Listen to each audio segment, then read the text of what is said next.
How does one kill an invincible angel?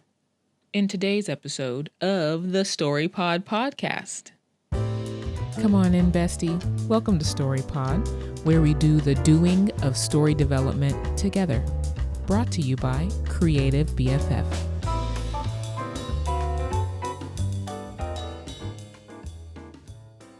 Well, hello, friend. Listen, Linda. Please forgive me for ghosting you last week. Sorry, I'm moving things around on my screen. Please forgive me for ghosting you last week. Before I get into my apologies, though, my name is Ashley. I am your creative BFF. This is the StoryPod podcast in which we practice various storytelling things so that when we get into writing our own story, the juices are flowing, the mind is verdant, fruitful, bursting with ideas ready to go. So that is what we're going to do. As I was saying, I apologize for ghosting you last week and not even leaving a message like I usually do if I have to miss a video. I had how do I even phrase it? One of my clients had a presentation that they needed to do, and so I pushed a lot of things aside so that I could try to help push that presentation forward, and now we're back. Okay, so today we're gonna do a channel fave, which is answering a Reddit question. And oh wait, I should probably tell you, if you'd like to reach me, call me, beat me if you want to reach me at the links below. Okay, it includes such links as my website if you'd like coaching, or if you'd like to contact through websites. It includes Instagram links, which would be great if you had a question that you would like me to answer here on this podcast for your story. You can send me a message, a DM, as it were, through Instagram. My email is also down below if you'd like to email me. But listen, shoot me a message on Instagram. That's where we are now these days, right? That's where the kids congregate. Okay. So anyway, back to what we're doing today. We're going to try to get the after work brain going.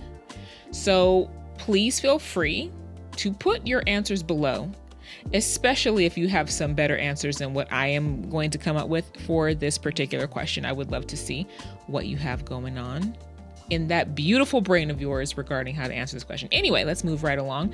So here is the question from the r/fantasy writers subreddit by awkward astronomer 44. How would you hurt/kill an angel?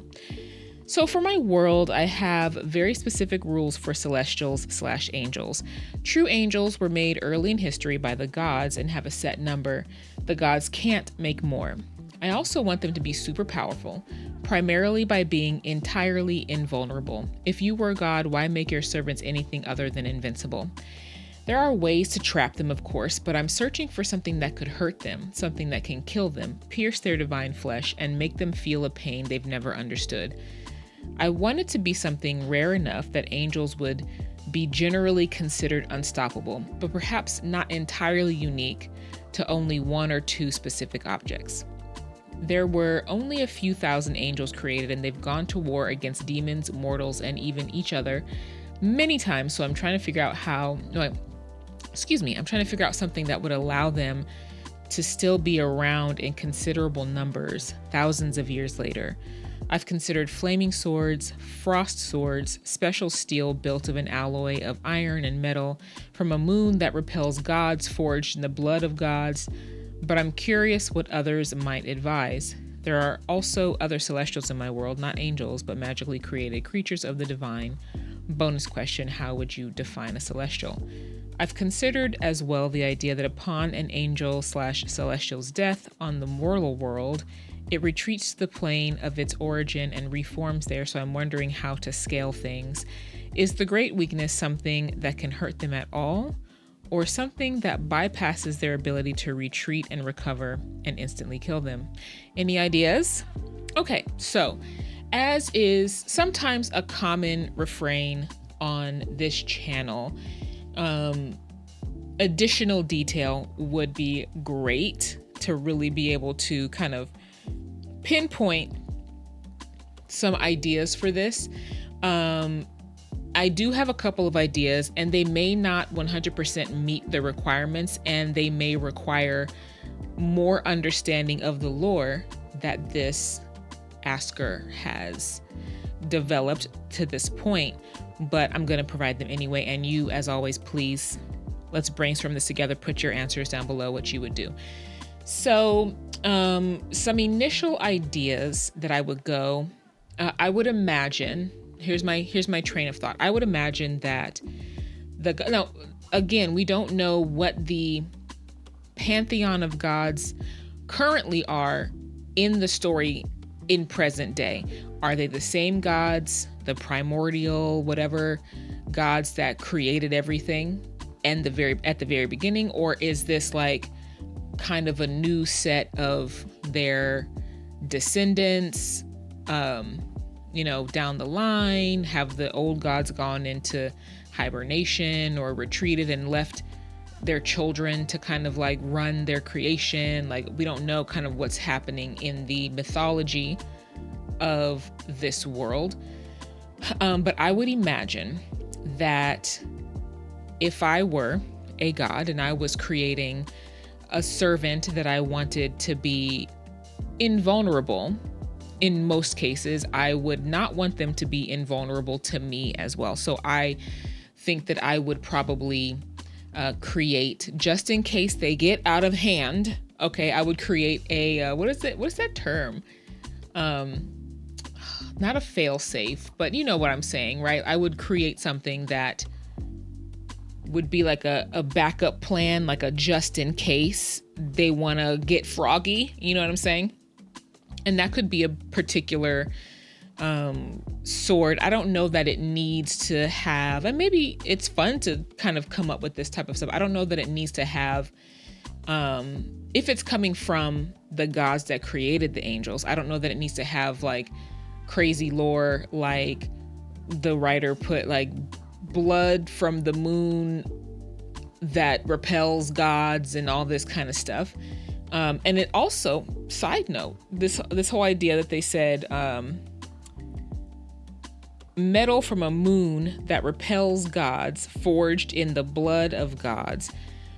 That makes me, side note, question what is the mortality or the invulnerability or vulnerability of the gods that you've created, that there are things that can repel the gods. So if there is something that can repel gods, then it would make sense that that thing would also be able to repel angels. So that would be a very easy, go into your lore, go into your mythology, figure out what you have going on with your gods. Do they die?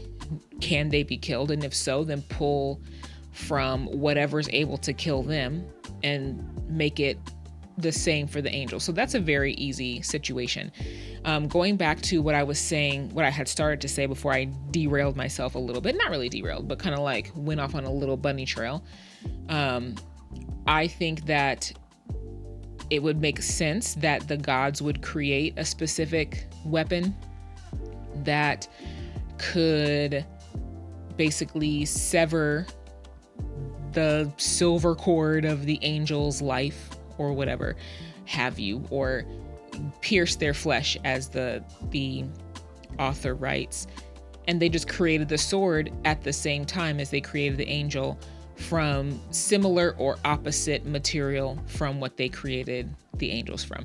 There could also be a type of celestial that was created by the gods that is the only type of celestial, the only type of being that has the capability of actually coming up against the angels. And it could be something that was created after the angels, perhaps. It could be that the gods themselves, and we don't know anything about the characters that will be in the story. Will the angels themselves or an angel be the main character? Are we looking at mortals as the main character? Would a god be a main character? So we don't know kind of what is happening in the story, because there could very well have been another celestial, another type of being created by the gods or a god who perhaps saw maybe some folly in creating invulnerable beings that, that their brothers and sisters were doing, creating these angels. So, they created a counterbalance. Could also be the one that created the weapons, right?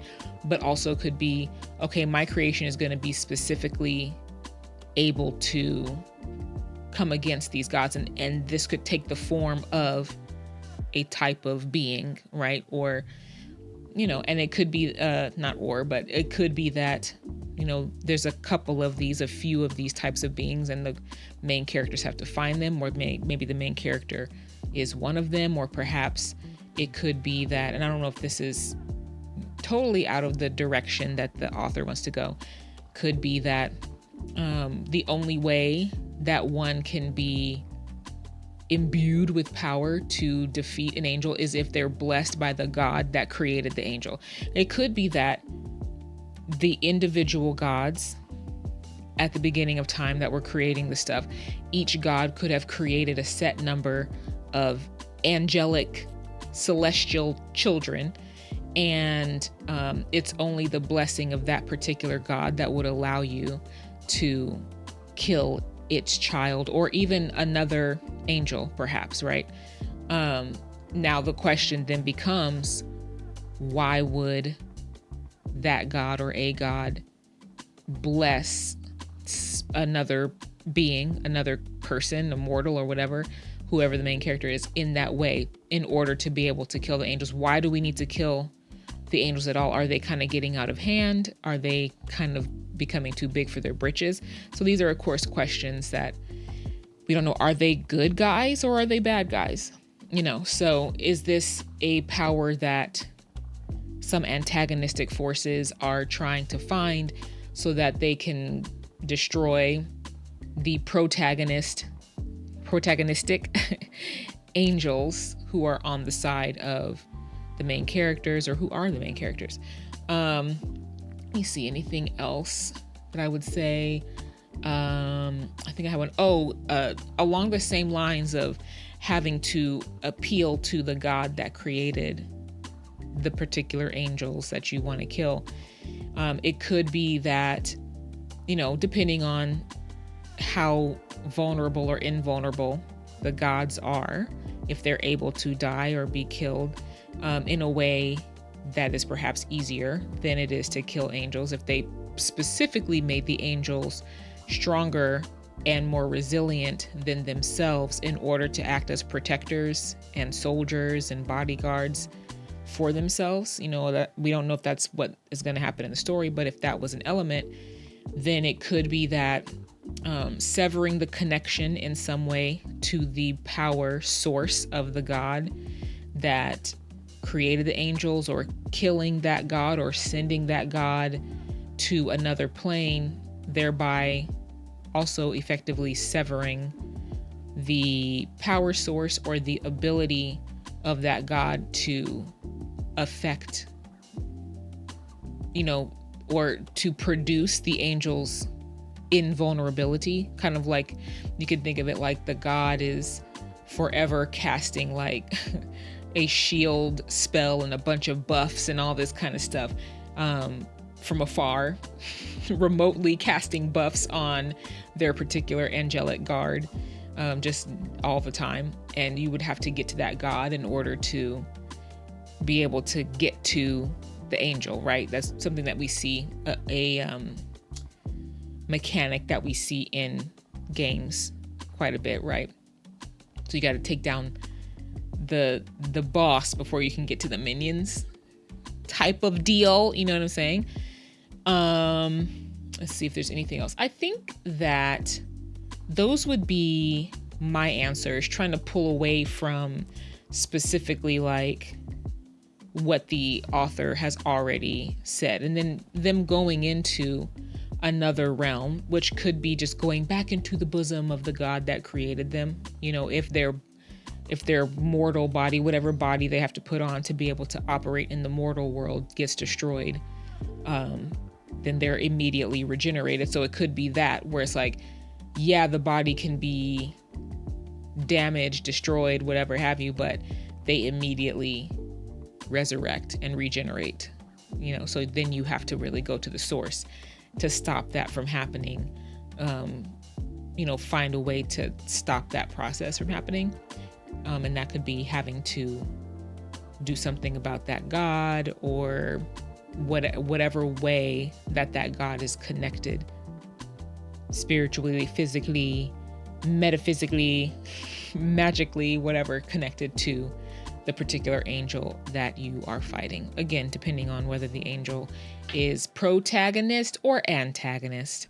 So I think that is going to be where I'm going to stop. I'm not going to go on for an hour trying to figure out 50 million different possible answers. And I look forward to seeing what your answers might be. So let me know what you think, and have a wonderful weekend. Okay. Write something. Okay. Make some progress on a project that you have, whether it's writing, drawing, doing crochet, cleaning out your cabinet. But if you can do some writing, because if you're here, you're probably a creative in some way, go ahead and do some writing this weekend. All right. Get some fresh air. All right. Do some push-ups, and I will see you next week, most likely, probably.